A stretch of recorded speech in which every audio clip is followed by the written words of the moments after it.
चुका है बवाल। बता दें खेसारी लाल यादव का बहुत ही बड़ा लेवल का गाना रिलीज कर दिया गया है दोस्तों। बता दें कि वो गाना का हम रिमूव भी दिखाने वाले कि कितना घंटा पे व्यूज़ कितना आया है। तो दोस्तों वीडियो को शुरू से अंत तक देखिएगा। अगर इस चैनल पे नए हैं तो चैनल को कर लीजिएगा सब्सक्राइब और साथ में बेल घंटी दबाना ना भूलिएगा।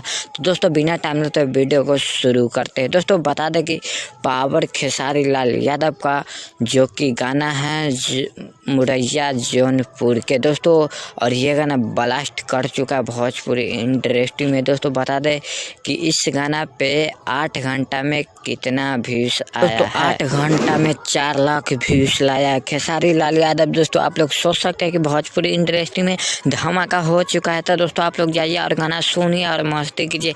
दोस्तों वीडियो की जानकारी मिल चुका होगा तो दोस्तों वीडियो को यहीं पेंट कर दें। हमारे भोजपुरी भाई चैनल में ऐसा खबर लेके आता रहता हूँ। नमस्कार, प्रणाम दोस्तों, जय हिंद।